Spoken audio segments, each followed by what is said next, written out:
Dalam konteks Indonesia, muhasabah itu sudah jadi perilaku ya. Karena dulu orang tua saya, guru-guru saya kalau ngandani itu, bayangkan kalau kamu jadi dia. Jadi misalnya kita mentang-mentang atasan, otoriter sama bawahan. Bayangkan kalau kamu jadi yang bawahan itu kayak apa? Laukun tamakanah, kalau orang Arab bilang, bayangkan kalau kamu di posisi dia. Makanya guyonannya orang-orang Indonesia itu kan orang ngaramkan judi gitu, bareng dikasih tahu. Tapi yang menang anak jenengan, alhamdulillah. Ternyata ngaramkan itu karena ada anaknya. Kalau anaknya yang menang ya seneng. Meskipun itu guyonan, tapi saya punya padanan itu dalam kitab Hikam. Nabi Ibrahim itu Khalilur Rahman, tentu bencinya minta ampun sama yang namanya maksiat. Suatu saat beliau diterbangkan di alam malakut. Itu kalau di Hikam saya halaman 15 juga. Saya masih ingat betul. Mungkin kalau Anda beda halaman karena beda cetakan. Atau enggak punya kitabnya. Atau punya tapi tidak bisa baca. Nah itu jadi berbagai kemungkinan. Atau punya tidak bisa baca tapi dianggap jimat. Atau digo pencitraan. Banyak itu kaji-kaji tidak bisa baca kitab tapi di ruang tamunya kitabnya besar-besar. Pencitraan itu, tapi ya bagus lah, nggak apa-apa untuk syiar. Setelah diterbangkan di alam malakut, diperlihatkan sama Allah, ada orang pezina, ada orang syaribul khomri, ada orang mabuk, ada orang macam-macam. Allah tanya sama Nabi Ibrahim, bagaimana pendapat kamu Ibrahim tentang mereka yang maksiat? Kata Nabi Ibrahim, ya Allah habisi saja mereka, mereka hidup di bumi engkau, makan rezeki engkau, kemudian mereka tidak taat sama engkau. Singkat cerita di fase itu, saya ulang lagi di fase itu, Allah nurutin. Sampai sekian peristiwa, mungkin 3 atau 4. Sudah, setelah sekian tahun Nabi Ibrahim lupa peristiwa itu, kemudian beliau diminta menyembelih anaknya. Ini versi kitab Hikam. Memang versinya banyak tentang kenapa Nabi Ibrahim disuruh menyembelih anaknya. Ketika mau menyembelih anaknya, Nabi Ibrahim ragu. Huwa samratu fuadi. Anak saya ini buah hati saya, kenapa engkau suruh menyembelih? Terus kata Allah, apa kamu tidak ingat ketika kamu saya angkat di alam malakut, kemudian kamu usul bunuh-bunuh, saya tidak mempertimbangkan usul Anda, tapi kenapa sekarang saya merintahkan kamu mikir? Gitu. Terus, ya karena ini anak saya ya Allah. Terus kata Allah, rumang samu wong sumpukon mata ini gak gawean kau sing gawe kowe enak wae usul mata ini. Jadi saya yang bikin, kemudian Anda enak aja usul membunuh.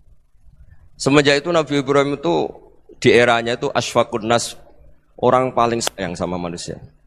Karena kadang kita keras itu ya kebetulan itu tidak anak kita, tidak keluarga kita. Cara orang Jawa itu kan gitu ya. Kalau ada perempuan terus macak yang macam-macam pakai sepeda motor cowok terus wah itu luput suwuk, semoga-moga gini. Tapi setelah dikasih tahu, niku ponakane jenengan, semoga-moga selamat. Jadi jangan-jangan kemarin Ahlil ma'asi itu kebetulan itu tidak keluarga kita. Kalau keluarga kita yang pernah salah pada kita, semangat kita mintakan maaf. Jangan-jangan kita didikte hukum sosial gitu. Jadi orang yang salah, kebetulan itu orang yang menservis kita. Atau keluarga kita, atau orang dekat kita. Jangan-jangan semangat kita mintakan ampun. Tapi kalau sama orang lain, kebetulan musuh kita semangatnya minta itu kena adab. Nah ini yang nggak boleh dalam Islam. Islam mengajarkan niru Rasulullah SAW, Nabi itu rahmatal lil alamin. Bahkan kemarin saya ngaji virtual sama beberapa habaib, ada Habib Ali Al-Jufri dari Mesir, ya, ada Habib Alwi dari Kuitang, ada Habib Nabil Al-Musawa. Dari sekian habaib itu saya masih ingat diantaranya yang didawuhkan rahmatan lil alamin itu ketika Nabi adahu kaumuh, disakiti oleh kaumnya, dan itu mereka masih kafir semua. Itu mereka dapat doanya Nabi Allah mahdi qaumi fa innahum la ya'lamun. Kayak apa baiknya Nabi, orang yang menyakiti, yang melukai, tapi Nabi masih berdoa mahdi qaumi fa innahum la ya'lamun. Sayyidina Umar dapat doanya Nabi itu yakhina kana kafiran, ketika masih kafir didoakan. Allahumma a'izzal Islam bi Umar. Itu ketika masih kafir. Itu pelajaran bagi kita bahwa yang sedang tidak cocok pun itu berdapat doa kita. Ya doa supaya kondisi kita baik, hari tambah baik. Karena agama ini, saya berkali-kali bilang, limangka nayarjuwa hawal yawmal akhir. Agama ini diperuntukkan bagi yang selalu punya harapan pada Allah Subhanahu wa Ta'ala. Saya cerita muhasabah ini tentang hubungan kita dengan Allah. Di Indonesia itu banyak orang fasik, banyak orang nakal. Ya di mana-mana orang nakal itu ya mayoritas wa aksaruhum fasikun. Tapi berkahnya harapan. Mungkin saya kira nakal sok benda, mungkin saya kira sholat sok ben sholat, mungkin sekarang belum sakho, belum dermawan, suatu saat dermawan. Barokahnya itu kefasikan ini dianggap sementara. Sedang fasik, sedang tidak benar. Karena kiai-kiai kita, para guru-guru kita, para habaib utamanya itu mesti bilang semoga husnul khotimah. Nah barokahnya doa itu semoga husnul khotimah itu menjadikan satu pola sosial. Yang sedang fasik ini masih diharapkan jadi lebih baik, jadi lebih. Sehingga kita tidak ngambil sikap ekstrim, yang ingin menghabisi atau ingin mengadili, tidak. Karena selalu kita punya harapan, Dan agama ini limangkan erjuwo hawal yawm akhir. Bayangkan itu kalau yang nakal itu anak kamu. Pasti kamu nggak ingin kan langsung dapat azab, dapat apa. Padahal kita semua jadi tokoh ini abul kulli, bapak dari semuanya. Sehingga ketika Rasulullah SAW jalan-jalan kemudian melihat perempuan sedang menyalakan api. Kalau apinya mati ditiup, anaknya dijauhkan. Nanti kalau sudah jauh dari api, anaknya digendong lagi. Terus kata Rasulullah, matur ke semua sahabat, Aro'aitum anna hadih tarihatan waladaha alan nar. Apa kamu berpendapat bahwa perempuan ini akan melemparkan anaknya ke neraka? Tidak ya Rasulullah. Tidak akan seorang ibu melemparkan anaknya ke api.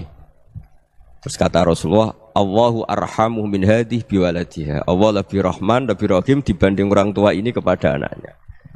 Ini yang harus kita kenalkan terus, kita kampanyakan terus supaya orang hubungannya dengan Allah itu nyaman, asik. Sehingga dengan demikian selalu ada harapan bahwa yang sedang nakal ini suatu saat tobat. Kita tidak boleh menghukumi pasti begini, pasti gini, itu tidak wilayah kita. Itu juga yang dicontohkan Rasulullah SAW. Secara lahir Nabi itu enggak berkenan sama Wahsy, karena Wahsy itu salahnya salah fatal karena membunuh ahabban nasi ila Rasulillah, yaitu membunuh Said Hamzah. Jadi ketika Wahsy tobat, Nabi itu terima tobatnya. Dan ketika beliau dengan basariyahnya agak siap ketemu Wahsy karena harus ingat Sayyid Hamzah, basariyahnya diturutin. Oke, kamu iman, saya turutin, tapi jangan sering ketemu saya. Karena kalau ketemu kamu, saya masih ingat sama paman saya, Sayyid Hamzah. Kita bisa ngelola seperti itu. Kita tidak cocok sama orang, bagaimanapun mereka umat Rasulullah SAW, kita tetap mencintai mereka. Misalnya kalau beda agama, mereka sama-sama orang Indonesia, kita mencintai mereka atas nama warga Indonesia. Tapi kalau misalnya potongannya ora cocok, beda kultur, bawaannya itu mangkelno cara Jawa, ya bisa diilmoni, jangan ketemu. Wong sudah tidak cocok, ingin ketemu nyari solusi. Roh ini tok seneng itu kan ya repot itu. Ya sudah kalau nggak pati cocok ya jangan sering ketemu. Dan itu kita bisa memanage seperti itu tuh bisa. Saya berkali-kali cerita tentang Imam Syafi'i. Kalau dikasih tahu ya Imam Abu Abdillah, panggilannya Imam Syafi'i, tetangga anda ini ternyata banyak yang nggak senang anda. Jawabnya beliau senang. Ya bagus kalau nggak senang saya, ndak utang saya katanya. Jadi gara-gara sampean seneng aku ngatur aku ini kan. Dan mungkin sampean ra seneng kan ya enak. Jadi hidup itu dianggap happy. Kalau seneng ya teman silaturahim, kalau nggak seneng ya nggak bakal utang gitu. Baru kayak seneng itu nggak ganggu. Gitu. Jadi dulu itu orang bisa ngelola seneng ndak seneng itu bisa. Karena ada kearifan hubungan dengan Allah Subhanahu wa ta'ala. Hidupnya selesai karena masyghul bi dzikrillah. Mereka sibuk dengan Allah. Makanya kata ulama-ulama tasawuf, kamu jangan melihat manusia perilakunya, tapi kamu juga harus ingat yang gerakkan semua itu Allah Subhanahu wa ta'ala. Dengan demikian kita farah, kita senang. Makanya Nabi kalau ngutus Anas bin Malik kemudian enggak kesampaian yang diinginkan karena Anas main, ketika garwa-garwani Nabi agak tersinggung, Nabi andikan Allah menghendaki yang saya inginkan kesampaian, pasti itu kesampaian. Jadi dianggap kegagalan Anas enggak manggil yang dituju Nabi itu ya kersane Allah, ya enteng saja. Sayyidina Ali lebih parah lagi yang dialamin. Itu dalam beliau kalau dipanggil itu enggak cepat-cepat ke sana. Ketika ditanya, "Kenapa kamu tak panggil enggak cepat ke saya?" "Amin tu ukubatak." Karena aku tahu engkau orang baik. Orang baik itu pemaaf. Jadi makanya orang-orang soleh dulu itu bodoni itu.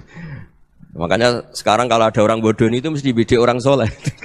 Kalau orang-orang soleh itu kakean husnudzon akhirnya sering dibodonin. Abdul bin Umar itu masyhur itu. Kalau ada budaknya sering sholat, sergap sholat itu dimerdekakan. Akhirnya enggak sholat pun pura-pura sholat. Akhirnya juga dimerdekakan. Ketika ditanya, kenapa engkau merdekakan? Padahal mereka sholatnya menipu engkau, kata pembisik-pembisik itu. Man khoda'ana lillah in khoda'na lah. Dia nipu atas nama Allah, berarti saat tertipu juga atas nama Allah, enggak masalah dong, semuanya demi Allah Subhanahu wa ta'ala. Jadi ketika kita ketemu mensifati Allah Ta'ala itu ghafir, Allah pemaaf. Jangan kamu enggak fair untuk diri kamu nyifati Allah ghafir, pada orang lain Allah kamu sifati syadidul iqab. Jadi Allah kamu atur, kayak MC tadi ngatur saya. Jadi Allah itu apa? Kalau pada saya ghafir, kalau pada musuh saya syadidul iqab. Itu tidak fair. Kalau Anda punya harapan kepada Allah karena Allah Rahman Rahim, Allah ghafir, sebenarnya Allah pada musuh kita ya bisa saja Allah ghafir, bisa saja Allah Rahman Rahim. Sehingga kita melihat orang lain yang kita tidak cocok itu ya enteng saja. Itu min ummati Rasulillah sing tanaluhu syafa'atuh, tanaluhu sa'atu rahmati, tanaluhu fair. Jangan dengan kita kayak mesti dapat rahmat, jangan orang lain kayak Allah pasti syadidul iqab. Itu tidak boleh. Sehingga ketika ada orang Badui, singkat cerita orang Badui ini kencing di masjid, semua sahabat membentak dia. Yang enggak bentak hanya Nabi tok. Saking mangkalnya orang ini karena semua sahabat bentak kecuali Nabi. Setelah dibenarin Nabi, terus Nabi nyuruh sabbu ali dhanuban min ma'in. Setelah disucikan masjid itu, dia berdoa keras sekali. Allahumma arhamni wa Muhammadan wa la tarham ma'ana ahadan. Ya Allah, yang berhak dapat rahmatmu hanya saya dan Nabi Muhammad, yang lainnya jangan. Karena yang lainnya tuh jengkelin, gitu aja saya salah dimarah-marahin gitu. Jadi kalau kamu doa terbatas ya kayak orang Bedui ini, kayak orang Arabi. Apa kata Nabi? Laqad tahajjarta wasi'an. Allah yang rahmatnya luas menjadi kamu sempitkan. Karena kamu mau atur Allah hanya Rahman pada Indonesian Power, pada NU, pada kita, yang orang lain enggak perlu dapat. Itu kan kasihan Islam, karena Islam terus gak dimiliki semua orang. Allah gak dimiliki semua orang, Rasulullah gak dimiliki semua orang, karena di NU, di ormas tertentu, di gak boleh seperti itu. Gak boleh takhasyar tawasian, kata Nabi, gak boleh mempersempit zat yang rahmatnya itu luas. Ini semoga etika ini kita pakai di Indonesia, yang sedang fase kita harapkan lebih baik.